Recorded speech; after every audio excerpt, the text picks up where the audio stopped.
Hey hello, balik lagi di channel Spoiler Moon dan kita akan lanjutkan lagi recap dari komik The Ultimate of All Ages. Nah, di part sebelumnya diceritakan bahwa perebutan tahta akhirnya dimenangkan oleh Pangeran Yue. Sedangkan pangeran pertama akhirnya dijebloskan ke penjara untuk menanggung semua dosa yang telah ia lakukan. Lalu, kita akan sambung lagi kelanjutan cerita dari The Ultimate of All Ages, di mana setelah pengumuman yang diberikan oleh raja, semua orang kembali ke tempat tinggal mereka masing-masing, termasuk Pangeran Yue dan Bai Mou yang kini ada di kediaman Pangeran Yue. Mereka kini tampak mendiskusikan apa yang sudah terjadi selama ini. Ya, setelah penantian yang panjang, akhirnya Pangeran Yue mendapatkan tahta yang ia inginkan. Mereka sadar bahwa semua pencapaian ini hanya terjadi karena Yun Xiao yang ada di pihak mereka. Lalu, Pangeran Yue juga kini mulai memikirkan bagaimana cara untuk memberikan hadiah, sehingga Yun Xiao kedepannya tetap akan mendukungnya. Namun di tengah pemikiran itu, rupanya ada juga pikiran lain yang mengganggunya. Kita harus selalu ingat sejarah. Dimanapun itu alurnya selalu sama. Saat musuh bukan lagi menjadi ancaman, rekan justru bisa menjadi duri dalam daging. Bahkan Bung Karno saja pernah mengatakan, perjuanganku lebih mudah karena mengusir penjajah. Tetapi perjuangan kalian akan lebih sulit karena melawan bangsa sendiri. Hal ini membuat Pangeran Yue merasa takut kalau misalnya Yun Xiao tiba-tiba menjadi musuh mereka.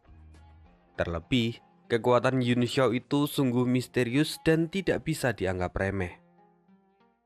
Dalam diskusi ini, Bai Mou terkejut akan pemikiran dari Pangeran Yue.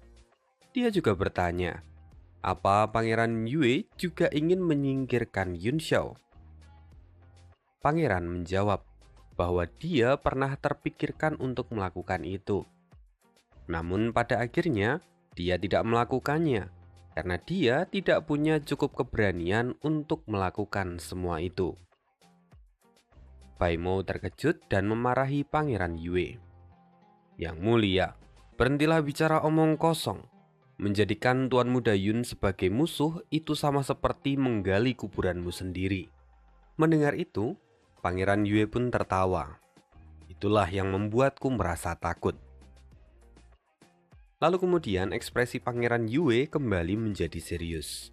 Dia berkata, Bai Mou, berkat dirimu aku mendapatkan bantuan dari Li Yun Xiao. Jika bukan karena kamu yang meramalkan ini, maka aku tidak akan pernah menjadi raja.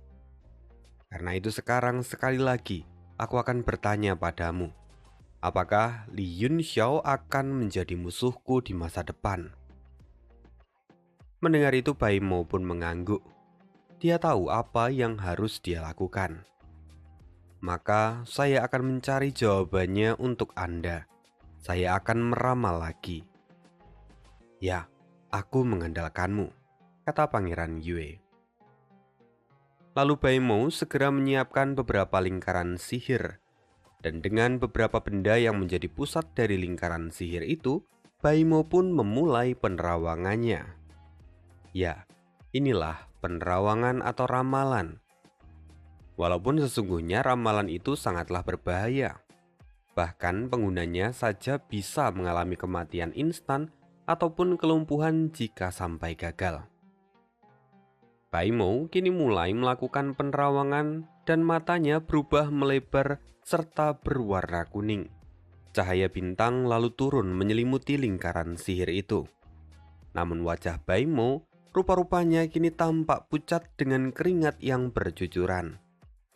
Melihat ada yang tidak biasa, Pangeran Yue pun menanyakan keadaannya.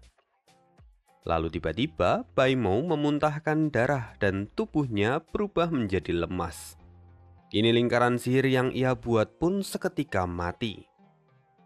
Apa yang terjadi? Tanya Pangeran Yue dengan khawatir. Bai Mou kini terlihat ketakutan. Lalu dia menjawab, Ada suara yang terus-menerus mengulangi sebuah kalimat. Katanya, "Kalau aku terus melihat, maka aku akan mati." Mendengar itu, Pangeran Yue akhirnya memeluk Baimo dan berusaha untuk menenangkannya. Sekarang, Pangeran Yue tahu bahwa dia tidak boleh bertindak gegabah. Lalu di tengah pemikiran itu, sebuah suara kemudian terdengar. "Kau tidak perlu mencemaskan apapun." Pangeran Yue langsung menoleh karena dia tahu itu adalah suara dari sang raja. "Ayah, apa Anda baik-baik saja?" tanya Pangeran Yue. "Tenang saja, untuk saat ini aku merasa lebih bugar. King Fan telah memberiku beberapa pil perangsang untuk memancing kesehatanku," jawab sang raja. Lalu kemudian, raja masuk ke topik utamanya. Dia mengingatkan supaya Pangeran Yue tidak bertindak gegabah pada Yun Xiao. Dan Pangeran Yue pun tidak perlu mengkhawatirkan posisi dari Yun Xiao. Dia bisa menilai bahwa selama mereka tidak membuat masalah dengan Yun Xiao, maka Yun Xiao akan selalu berada di belakang mereka. Setelah itu, lalu sang raja membicarakan beberapa hal terkait dengan tahta bersama dengan Pangeran Yue. Termasuk dia juga menyampaikan semua rahasia yang disimpan oleh raja sendiri, yang mana itu hanya diberitahukan pada pewarisnya.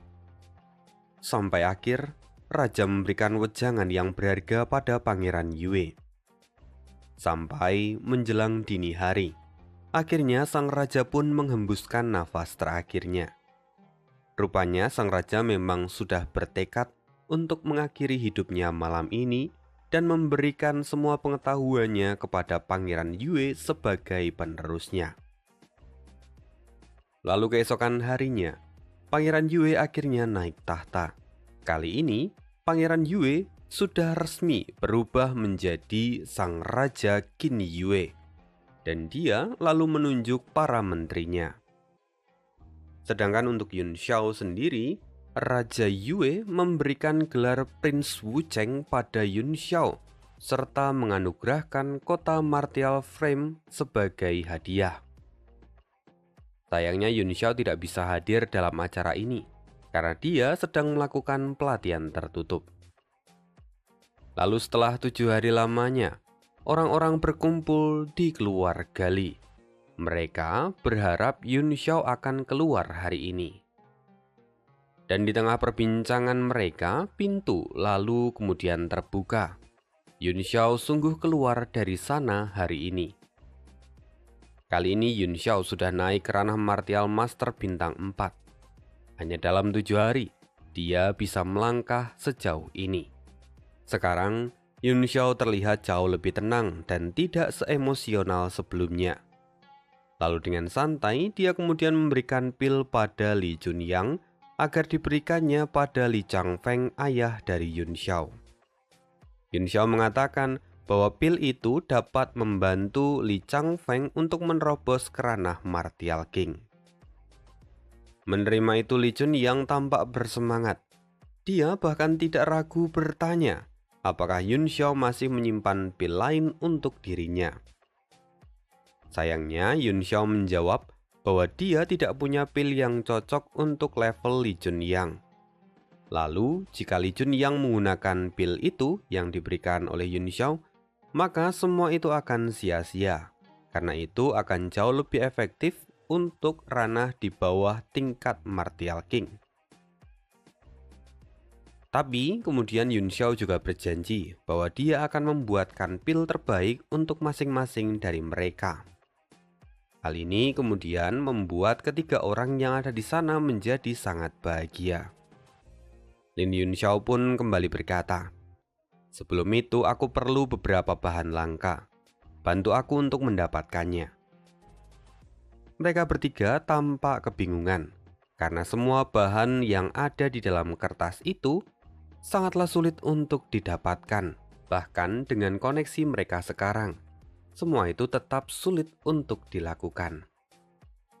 Namun Yun Xiao mengatakan bahwa itu adalah barang yang harus didapatkan, karena semua itu dibutuhkan untuk membuat pil guna menyembuhkan Jimeng.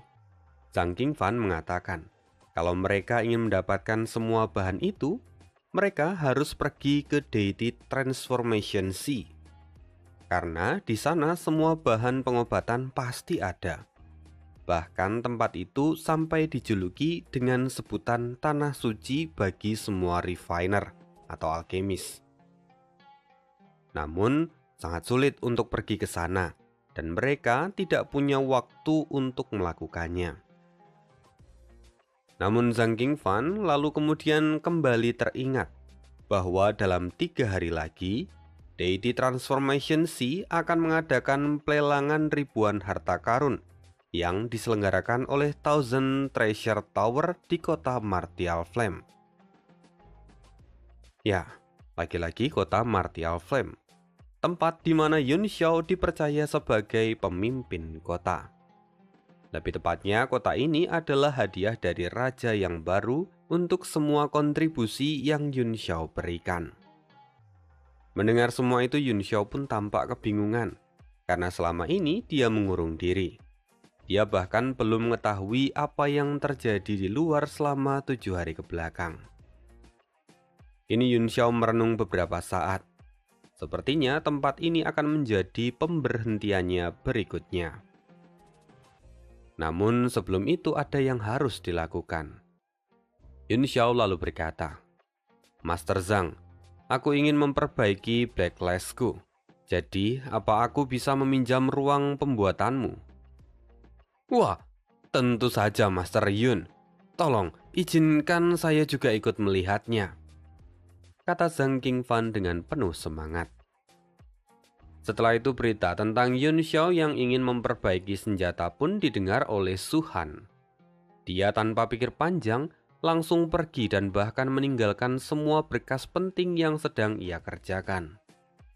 Lalu sesampainya di ruang pembuatan, Yun Xiao langsung memulai persiapannya. Mula-mula dia melemparkan Black Lash ke langit, lalu menghancurkan batu primordial hingga menjadi debu. Yun Xiao kemudian meniup debu itu hingga membakar Black Lash. Kali ini, dia sedang menghapus semua formasi dan segel yang ditanamkan di dalam Black Lash. Lalu, Yun Xiao mengeluarkan berbagai macam bahan dan menggerakkan mereka ke arah Black Lash. Su Han dan Zhang Qingfan tahu bahwa saat ini Yun Xiao mencoba meningkatkan tingkatan yang dimiliki oleh Black Lash. Mereka pikir Yun Xiao itu ingin menjadikan Black Lash yang sebelumnya adalah senjata Xuan peringkat 1 menjadi senjata Xuan peringkat 3. Lalu di depan kedua orang itu, Yun Xiao kembali menunjukkan keagungan dari api naga yang kemudian menekan Black Lash. Setelah itu penggabungan pun akhirnya dimulai, dan setelah beberapa saat semuanya pun berakhir dengan cepat. Zhang Qingfan dan Su Han pun terkejut. Prosesnya ini terlalu singkat, dan seharusnya proses itu masih belum selesai. Namun, mengapa Yun Xiao mengakhiri semuanya? Zhang Qingfan pun kemudian memberanikan diri dan bertanya, "Master Yun, walaupun soul power pedang Anda sudah meningkat, tapi sepertinya dia kehilangan sesuatu. Jika saya tidak salah, seharusnya proses pembuatannya ini masih belum selesai. Bukankah begitu?" "Ya, pedang ini memang belum selesai. Sebelumnya aku berencana meningkatkannya ke tingkat 3. Namun setelah mendengar tentang pelelangan dari Thousand Treasure, aku berpikir untuk menahannya sekarang. Siapa tahu nanti aku bisa mendapatkan bahan yang bagus untuk meningkatkan Black Lash ke peringkat 4. "Apa? Belum selesai? Master Yun, bukankah jika kita tidak menyelesaikan saat kita memulainya, itu hanya akan merusak kualitas dari pedang?" tanya Su Han. Lalu Yun Xiao menjawab, "Itu hanya pikiran dari seorang yang belum melihat luasnya dunia alkemis. Lagi pula saat ini soul powerku belum cukup untuk meningkatkannya ke tingkat 4. Jadi aku memilih untuk menyimpannya sekarang." Tunggu, Master Yun. Bagaimana jika kami yang menyempurnakannya untukmu?" Kami berdua sudah ada di peringkat 4, dan dengan bimbinganmu, kami pasti bisa meningkatkan kualitas dari pedang ini, kata Zhang Qingfan dengan penuh harapan. Tidak perlu, lagi pula lebih mudah menggunakan barang buatanku sendiri, jawab Yun Xiao dengan acuh tak acuh. Mendengar itu keduanya pun akhirnya kecewa. Yun Xiao menyadari kekecewaan mereka. Lalu kemudian dia mengatakan bahwa dia akan memanggil mereka berdua kembali saat Yun Xiao mau menyempurnakan pedang itu. Mendengar ini, ekspresi keduanya seketika berubah menjadi sangat bahagia. Ya, seperti anak-anak yang hidup di dalam dunia khayalan mereka. Setelah itu Yun Xiao kemudian pamit dan mau bersiap-siap untuk pergi ke kota Martial Flame. Singkat cerita, semua pasukan Yun Xiao kini sudah siap. Raja Yue pun secara pribadi mengantar Yun Xiao sebagai tanda penghormatan. Bahkan dia membawa pasukan dalam jumlah yang besar. Lalu sebelum Yun Xiao pergi, dia juga menyampaikan supaya Raja Qin Yue menjadi raja yang baik dan membuat kerajaan ini menjadi makmur. Mendengar itu raja pun sangat senang. Lalu sebagai hadiah perpisahan, dia kemudian mempercayakan salah satu prajurit yang tengah naik daun. Namanya adalah Yi An. Raja ingin Yun Xiao membawanya agar bisa membantu Yun Xiao di masa depan.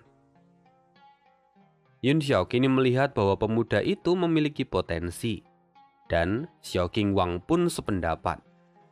Akhirnya Yi An ikut bersama dengan mereka. Satu lagi, sebelum Yun Xiao pergi, dia memperingatkan Bai Mou supaya kedepannya dia tidak meramal orang yang tidak seharusnya ia sentuh. Karena jika Bai Mou tetap memaksa, maka kemungkinan nasibnya tidak akan berbeda dengan tetua kelima dari sekte Bai Mou. Sekte Bai Mou itu bukanlah sekte biasa. Bahkan mereka itu sangat tersembunyi dan tidak banyak orang yang tahu tentang informasi mereka. Karena itu perkataan Yun Xiao sungguh mengejutkan Bai Mou. Lantaran lumpuhnya tetua kelima itu adalah rahasia dari sekte. Namun entah bagaimana Yun Xiao bisa mengetahuinya. Kini Bai Mou sadar akan rahasia besar di balik Yun Xiao. Keberadaannya adalah sesuatu yang tidak boleh disentuh. Dan setelah semua itu jelas, maka Yun Xiao pun pergi bersama dengan pasukannya. Setelah keluar dari ibu kota, perjalanan dari Yun Xiao berjalan dengan lancar. Namun, saat tiba di tepian ibu kota, mereka tiba-tiba berhenti. Yun Xiao kini melihat pasukan pelajar yang berbaris rapi di jalur rombongan Yun Xiao. Bai Changfeng maju dan memberi hormat. Prince Wu Cheng, tolong bawa kami ke kota Martial Flame bersamamu. Kami bersumpah akan menjadi pengikut setiamu. Mendengar itu, Yun Xiao pun menghela nafas. Ada apa dengan kalian? Aku pergi ke kota Martial Flame hanya untuk mengikuti pelelangan. Apa kalian sungguh berpikir aku akan menjadi penguasa di kota itu? Lagi pula, kalian sekarang masih belum lulus. Pulanglah. Mendengar ini, Bai Changfeng tertunduk dan dia berkata dengan lirih. Namun, ini masih libur semester. Sudah, biarkan saja mereka mengikutimu. Tiba-tiba terdengar sebuah suara. Lalu dia mengatakan lagi, aku yang akan menjelaskan semuanya ke akademi. Lagi pula aku percaya bahwa mereka akan jauh lebih berkembang jika mengikutimu daripada berlatih sendiri. Suara itu berasal dari Luo Yunsang. Yun Xiao pun terkejut.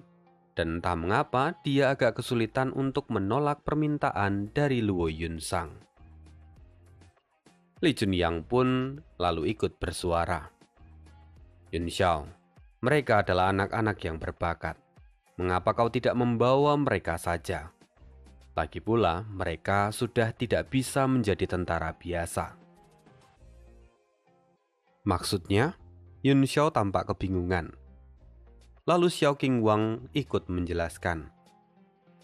Walaupun kebanyakan dari mereka hanya seorang martial warrior, tapi aku bisa merasakan aura membunuh mereka yang melampaui pasukan kerajaan. Mereka sudah melampaui standar dari seorang tentara. Lalu, mendapatkan orang-orang seperti mereka itu jelas tidaklah mudah. Chen Dazheng kemudian melanjutkan, buat saja mereka menjadi pasukanmu. Lagi pula ini adalah kesempatan yang bagus. Karena kita sudah melangkah, maka sekalian saja kita gunakan kota Martial Flame sebagai basis kekuatan kita. Kita bangun kekuatan kita sendiri, sampai kita nanti bisa setara atau bahkan lebih kuat daripada Sekte Heaven Gathering. Mendengar itu, Yun Xiao langsung memikirkan banyak hal. Tujuan mereka tidaklah sederhana. Setidaknya, Sekte Heaven Gathering itu adalah backingan dari kerajaan Dux Flame. Tapi, jika dia bisa membangun kekuatan seperti itu, maka ini bukanlah tujuan yang buruk. Lagi pula, di kehidupan sebelumnya Yun Xiao mati karena kesendiriannya. Lantas sekarang, jika dia bisa memiliki kekuatan bersama dengan orang-orang di sekitarnya, maka dia bisa menjadi jauh lebih baik. Maka sejak itu, Yun Xiao memutuskan untuk menjadi pemimpin dari kota Martial Flame. Lalu Yun Xiao menamai pasukan pelajar itu dengan sebutan pasukan inti surga. Tidak terasa, kemudian beberapa hari pun berlalu, dan Yun Xiao bersama rombongannya akhirnya sampai di kota Martial Flame. Yun Xiao lalu membuat beberapa pengaturan untuk yang lain, sedangkan dia sendiri kini berada di dalam kediaman penguasa kota. Dia tanpa basa-basi langsung bertanya, berapa banyak uang yang dia miliki dan berapa banyak pengeluaran kota dalam 1 tahun. Bagian keuangan tampak gemetar, lalu menjelaskan bahwa setiap tahun kota Martial Flame mendapatkan sekitar 300 juta koin emas. Mereka memakai sekitar setengahnya untuk operasional kota. Lalu, karena sekarang ada pelelangan dari Thousand Treasure, pendapatan kota pun naik, dan mereka memiliki sekitar 150 juta koin emas di dalam kas kota. Yun Xiao lalu memeriksa keuangan mereka dan menemukan sebuah kejanggalan. Dia lagi-lagi marah dan bagian keuangan menjadi sangat ketakutan. Lalu bagian keuangan menjelaskan bahwa penguasa sebelumnya selalu memberikan suap untuk pegawai kerajaan, supaya dia itu memiliki kelebihan uang saat nanti dia pensiun. Mendengar itu jelas Yun Xiao menjadi semakin marah. Dia langsung meminta Li Changfeng ayahnya untuk mengurus semua ini. Yun Xiao mau semua uang yang dimiliki oleh kota Martial Flame dikembalikan sekarang juga. Mendengar itu, ayahnya pun langsung bergerak dengan penuh semangat. Dan setelah ayahnya pergi, Yun Xiao menunjuk bagian keuangan itu untuk menjadi wakil penguasa. Lalu Yun Xiao sendiri pergi ke pelelangan bersama dengan beberapa orang lain. Sesampainya di tempat pelelangan, mereka disambut dengan ornamen yang memukau. Dari sini saja Yun Xiao tahu bahwa Thousand Treasure memiliki kekayaan yang bahkan melebihi sebuah kerajaan. Setelah itu, mereka pun berjalan berkeliling dan melihat-lihat barang yang ditawarkan sepanjang jalan. Setelah berjalan beberapa saat, Yun Xiao menemukan sebuah benda yang menarik. Benda itu adalah telur binatang buas yang hampir mati. Namun penjualnya mengelabui semua itu dengan menggunakan wadah yang ia gunakan. Lalu dengan begitu, dia menaikkan harganya. Banyak orang yang tertarik membelinya, namun harganya tidaklah murah. Karena itu sempat terjadi cekcok antara pedagang dan calon pembelinya. Tawar-menawar pun terjadi dan cukup alot. Namun pada akhirnya, sang calon pembeli itu menyerah dan sepakat dengan harga yang diberikan. Sayangnya, Jia Rong tiba-tiba muncul dan mengatakan kalau telur itu sebenarnya sudah hampir mati. Jadi, sangat mungkin telur itu tidak akan bisa menetas. Mendengar itu, jelas sang pembeli langsung menarik kembali uangnya. Kini sang pedagang pun menjadi sangat marah. Namun Jiarong adalah seorang alkemis tingkat 2.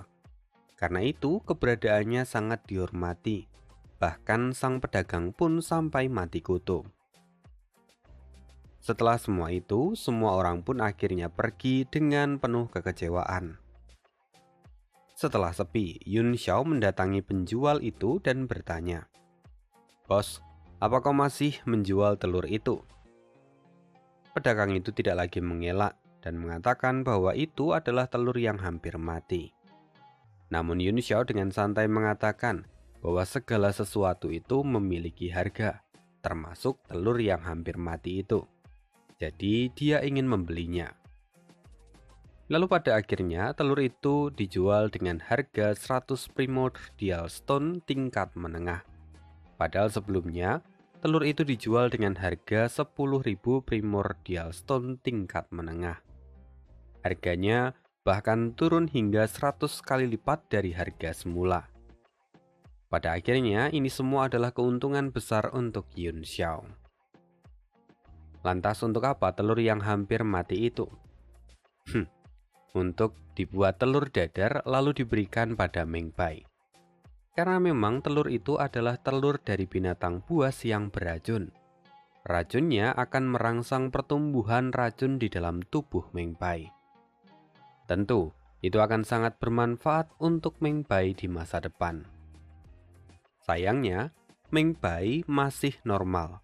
Memikirkannya saja membuat dia enggan. Bahkan dia berniat untuk melarikan diri. Tapi tidak ada yang bisa menghentikan Yun Xiao. Sekali dia memutuskan, maka Meng Bai pun harus melakukannya.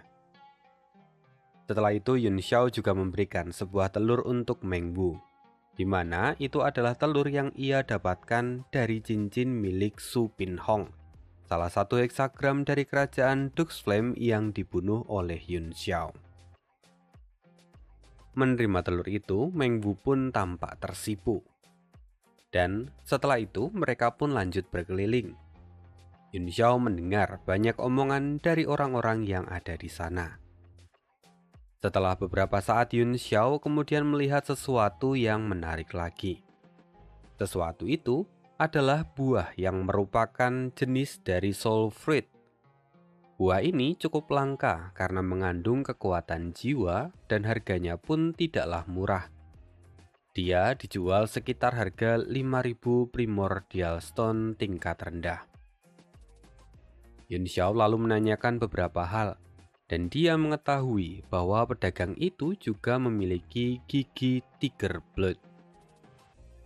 Setelah berdiskusi, akhirnya Yun Xiao membeli gigi itu dan buah itu seharga 5.000 primordial stone tingkat menengah. Setelah itu Yun Xiao berjalan lagi. Namun ada keributan di depan, jadi Yun Xiao menghampirinya. Rupanya saat ini Chen Zhen dan Han Bai tengah berdebat dengan seorang pelanggan yang lain. Seperti biasa, orang-orang seperti ini itu cukup merepotkan karena mereka mengandalkan identitas keluarga mereka untuk mengintimidasi dan mendapatkan apapun yang mereka mau. Tapi sebelum mereka menyebutkan asal keluarga mereka, Yun Xiao kini sudah bergerak dan menyerang pemuda itu. Dia memotong jari dari pemuda itu tanpa ragu. Sang pengawal pun menjadi marah. Dia segera menyerang Yun Xiao dengan kekuatan penuhnya. Namun Yun Xiao berjalan dan mengayunkan pedangnya. Dengan mudah, Yun Xiao menjatuhkan pengawal itu. Kini semua pengawal dari pemuda yang tadi diserang Yun Xiao berkumpul dan bersiap untuk melawan Yun Xiao. Sayangnya, yang marah bukan hanya para pengawal itu, tapi Yun Xiao sendiri kini terlihat sangat mendominasi. Lalu dengan beberapa gerakan, Yun Xiao pun menjatuhkan hampir semua penjaga itu. Kemudian, penjaga tertinggi yang berada di ranah Martial Lord menyerang Yun Xiao. Namun Yun Xiao tampak tidak ragu sedikit pun, Dan kemudian, saat serangan itu hampir mengenai Yun Xiao, Hong Bing, komandan dari tim pertahanan kota Martial Flame, datang menghalau serangan itu. Melihat ini, pemuda yang tadi tangannya dipotong oleh Yun Xiao pun menjadi semakin marah dan berteriak. Dia kali ini menyebutkan bahwa dirinya itu adalah pewaris dari keluarga Xiang Jie dari kerajaan Dux Flame. Tidak ada yang peduli. Bahkan Yun Xiao langsung bergerak mengayunkan pedangnya dan berniat memenggal kepala pemuda itu. Namun seorang pengawal segera menghentikan Yun Xiao. Sementara itu di salah satu sudut toko di lantai 2, terlihat dua orang yang saat ini sedang mengamati Yun Xiao. Kedua orang itu adalah seorang laki-laki paruh baya dan yang satu lagi adalah seorang wanita muda. Wanita ini kemudian bertanya, apakah Yun Xiao itu adalah pemuda yang layak. Namun orang tua yang dipanggil Paman Yu itu mengatakan kalau Yun Xiao bukanlah orang biasa. Bahkan dia cukup kesulitan untuk menyembunyikan diri saat mengamati Yun Xiao dari jauh. Padahal Yun Xiao itu hanyalah seorang martial master bintang 4. Hal ini bahkan sampai membuat Paman Yu merasa malu. Lalu, melihat bakat dan potensi dari Yun Xiao, akhirnya Paman Yu berniat turun tangan dan membantu melerai masalah ini. Lagi pula, keluarga Xiang Jie itu juga bukan keluarga sembarangan di kerajaan Dux Flame. Paman Yu datang dan kemudian menghentikan Yun Xiao serta pengawal dari pemuda tadi. Dia mengatakan supaya mereka menghentikan keributan ini. Namun Yun Xiao enggan mendengarnya. Dia bergerak dengan cepat dan kembali menyerang pemuda itu lagi. Sayangnya Paman Yu bukanlah orang sembarangan. Dia adalah seorang martial king bintang 7. Gerakannya cepat dan langsung menghentikan Yun Xiao. Sekarang Yun Xiao marah pada Paman Yu. Dia menyebutkan bahwa kalau dia tidak membunuh pemuda itu sekarang, maka di masa depan pemuda itulah yang akan datang dan membunuhnya. Yun Xiao lalu bertanya pada Paman Yu, bagaimana dia nanti akan mempertanggungjawabkan semua ini. Pada akhirnya Paman Yu bersumpah bahwa pemuda itu tidak akan membuat masalah pada Yun Xiao di masa depan. Jika sampai dia berani membuat masalah, maka keluarganya akan membayar harga yang mahal. Setelah itu Yun Xiao mengatakan, jika memang dia berani kembali, maka Paman Yu harus mempertanggungjawabkan apa yang baru saja ia katakan. Yun Xiao lalu kemudian memberikan isyarat supaya Jiarong dan yang lainnya segera pergi meninggalkan tempat itu. Lalu Yun Xiao pun ikut melangkah pergi. Namun Paman Yu langsung memegang tangan Yun Xiao dan mengatakan kalau dia masih ingin bicara dengan Yun Xiao. Kini mata Yun Xiao memadat, kemarahannya pun memuncak. Apa kau berani memaksaku? Jangan pikir karena dirimu mencapai ranah martial king bintang 7, jadi aku tidak bisa membunuhmu. Mendengar itu, bahkan Paman Yu pun sempat merasa merinding melihat dominasi dari Yun Xiao. Kini melihat Paman Yu yang tidak bisa membujuk Yun Xiao, akhirnya sang wanita muda yang tadi bersama dengan Paman Yu menunjukkan dirinya. Dia kemudian menyapa Yun Xiao. Lalu dia mulai memperkenalkan diri. Dia adalah Ding Ling'er, putri dari perusahaan dagang Tian Yuan. Yun Xiao sekali lagi bertanya, apakah mereka berdua sungguh bisa mempertanggungjawabkan ucapan mereka sebelumnya? Lalu Ling'er mengatakan dengan penuh percaya diri bahwa semua bisa diselesaikan. Setelah mengatakan itu, Yun Xiao lalu berkata lagi, kalau begitu aku ingin lihat, apa kalian sungguh bisa menghentikan yang ini? Segera aura gelap menyelimuti area itu. Lalu di sana terlihat sekelompok pasukan yang dipimpin oleh seorang pria berbadan kekar dan berambut kuning. Pria itu adalah Cheng Feizi. salah satu dari 4 keluarga besar di kerajaan Duxflam.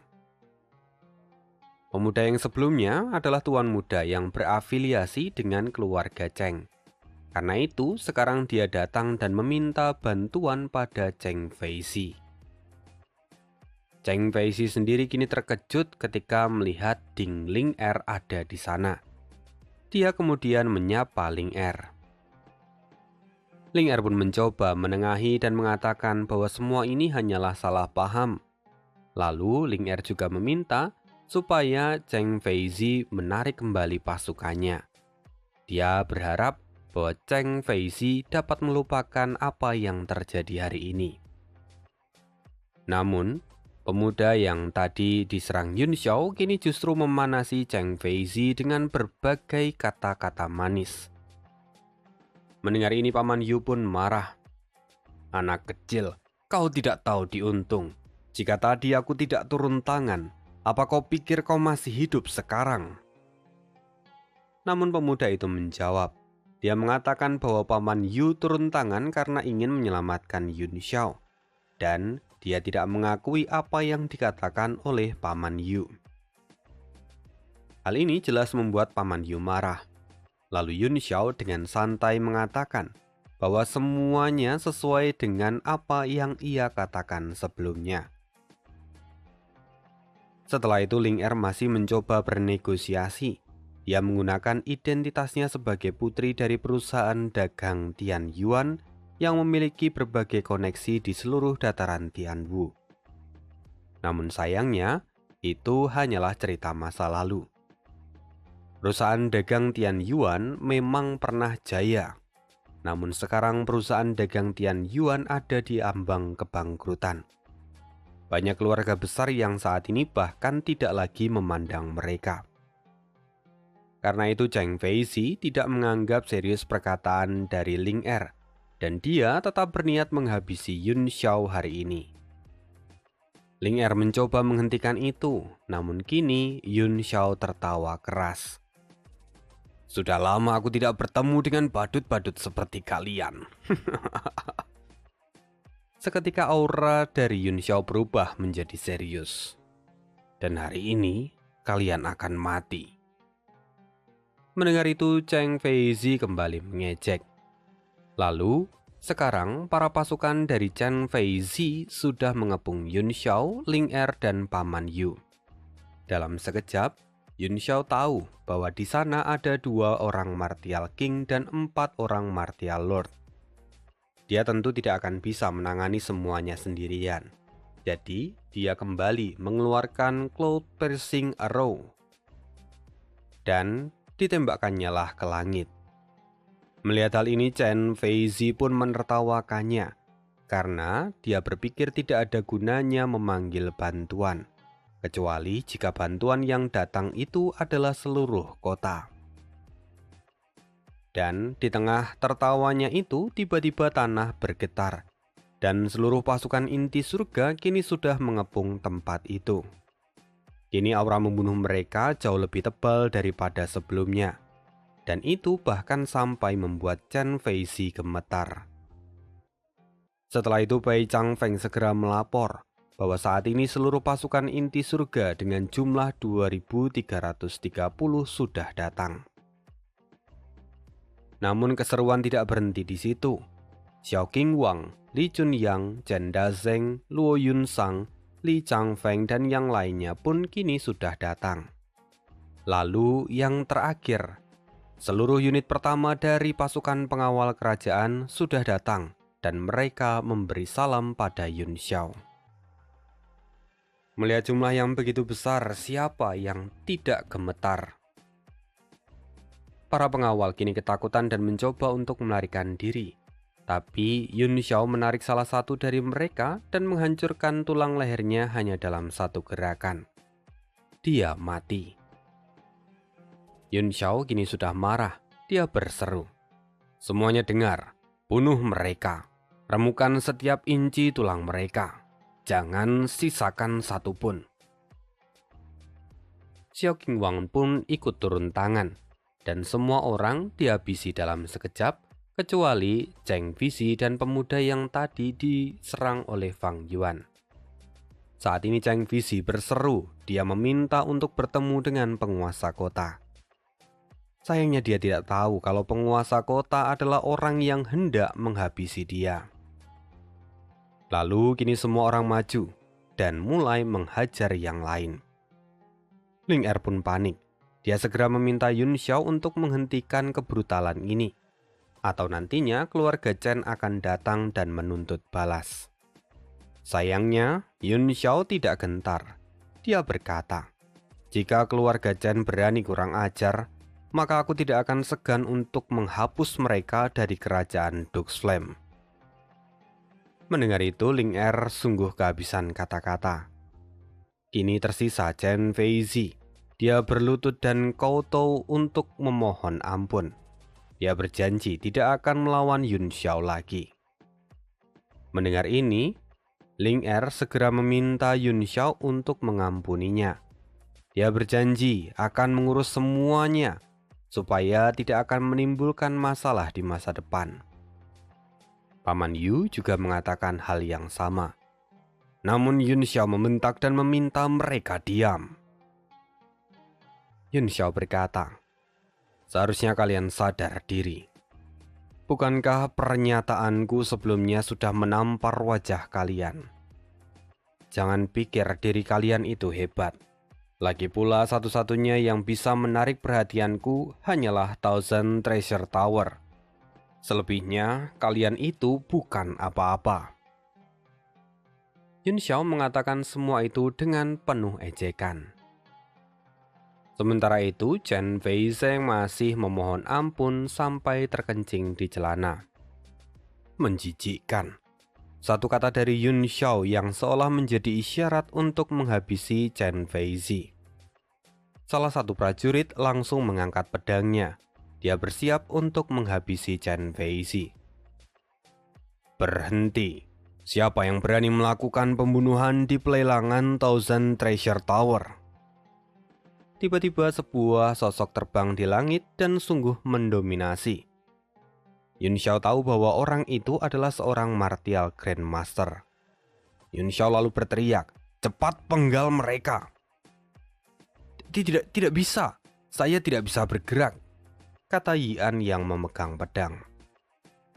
Inilah dominasi dari seorang martial grandmaster yang bahkan bisa membuat orang-orang di bawahnya berlutut dan tidak bergerak. Lalu sosok itu akhirnya menunjukkan diri. Dia adalah seorang pria paruh baya, namanya Yin Chaoyang, salah satu tetua cabang dari Thousand Treasure Tower yang ada di kerajaan Duxflam. Ling Er tahu bahwa kedatangan dari tetua Yin jelas mengubah situasi, dan kini merekalah yang dalam bahaya. Chen Feizi tertawa. Akhirnya dia selamat. Namun sesaat kemudian, sebuah pedang keluar dari perutnya. Dia kini tampak membeku dan melihat ke bawah. Kini kebahagiaan digantikan dengan rasa panas yang berasal dari perutnya. Rupanya, itu adalah pedang yang ditusukkan oleh pemuda yang tadi tangannya dipotong oleh Yun Xiao. Pemuda itu kini tampak dikendalikan. Benar saja. Setelah itu, pemuda itu menarik pedangnya, dan Chen Feizi pun akhirnya tersungkur ke tanah. Lalu, pemuda itu tidak berhenti di sana. Dia pun menggorok lehernya sendiri. Lalu akhirnya, dia mati dalam kesengsaraan. "Sudah kukatakan bahwa kalian hanyalah badut," kata Yun Xiao setelah menggunakan mata iblis bulan. "Sialan! Siapa kau? Berani-beraninya kau menganggap remeh aturan dari pelelangan kami.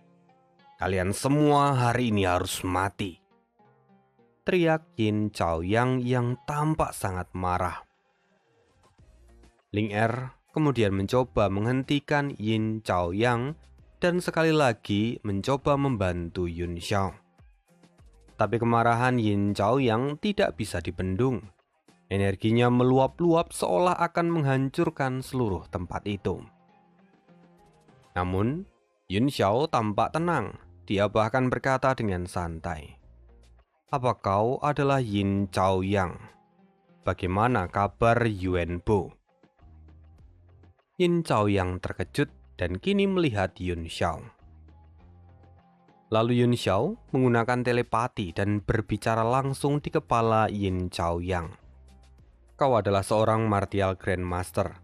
Seharusnya kau punya alat rahasia yang dibuat khusus oleh Thousand Treasure Tower.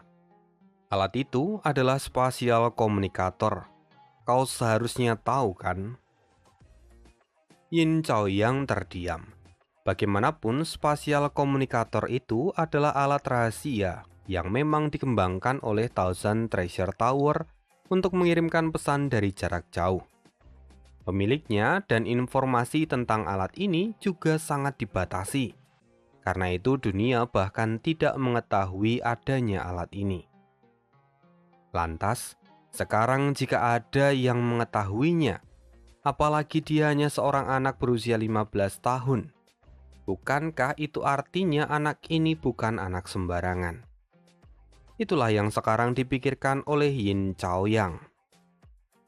Yin Chaoyang menjadi semakin hati-hati, lalu mengirimkan suaranya lewat telepati. Dia menanyakan, siapa sebenarnya Yun Xiao? Tapi Yun Xiao tidak berniat untuk menjawab pertanyaan itu. Dia langsung berkata, "Tolong sampaikan pada Yuan Bo.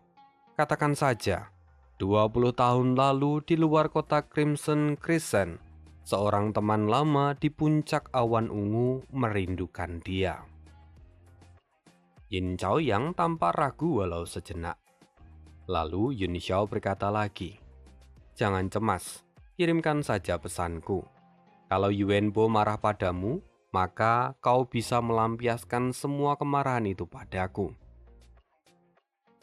Mendengar itu, Yin Chaoyang menarik kembali seluruh kekuatannya. Lalu dia turun dan mengikuti permintaan dari Yun Xiao.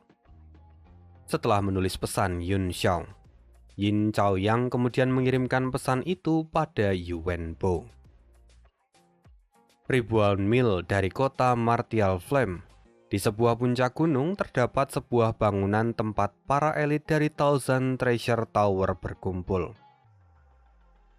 Lalu, tiba-tiba saja, Yuan Bo menerima pesan dari Yin Chaoyang.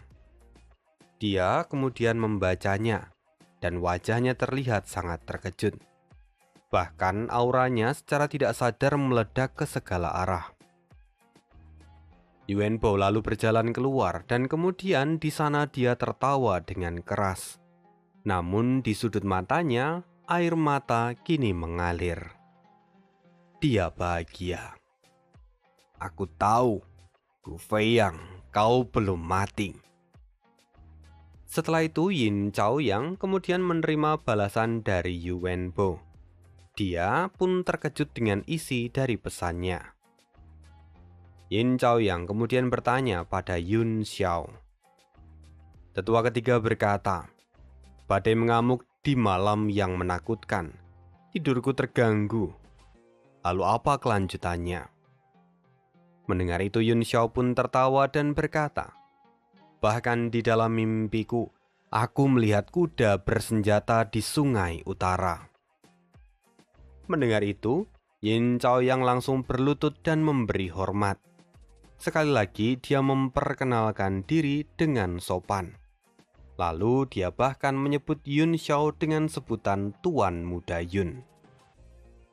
Ini jelas membuat semua orang terkejut, kecuali Jiarong, yang sudah menganggap Yun Xiao itu seperti dewa.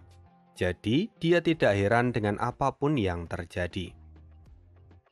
Setelah itu, Yun Xiao memberi perintah supaya Yin Chaoyang bangun.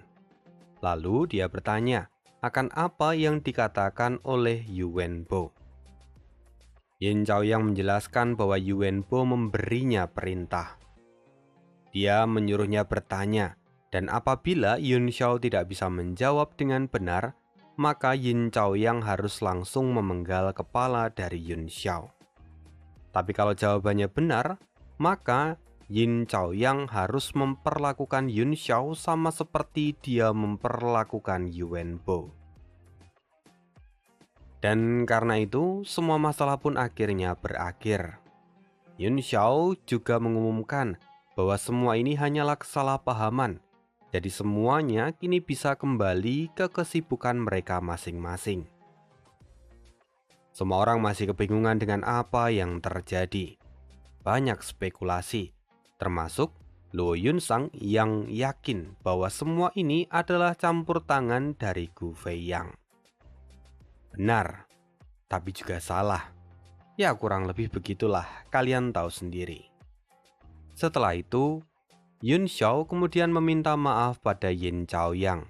Namun Yin Chaoyang sudah seperti orang yang berbeda. Dia tidak mempermasalahkan apapun. Malahan dia langsung meminta bawahannya untuk membereskan semua kekacauan ini. Bahkan Yi Chaoyang memberi perintah supaya semua mayat yang ada di sana dibakar di luar kota. Lalu, sisa orang-orang dari keluarga Chen ataupun yang berafiliasi dengan mereka harus diusir dari kota. Hal ini tentu sangat mengejutkan. Bahkan Ling Er dan Paman Yu pun sama sekali tidak mengerti dengan alur yang terjadi pada saat ini. Dan kemudian, pada akhirnya semua orang pergi. Sedangkan Yun Xiao kini ikut bersama dengan Yin Chaoyang. Nah, sekian dulu rekap dari komik The Ultimate of Alleges hari ini. Kita akan sambung lagi di part berikutnya. Sorry banget rekan-rekan, kemarin karena Aninya pulang kampung, di rumah ada acaranya kakak tunangan gitu. Jadi harus ikut nyiapin ini dan itu, lalu pada akhirnya belum sempat kesentuh. Nah, ini baru dimulai lagi.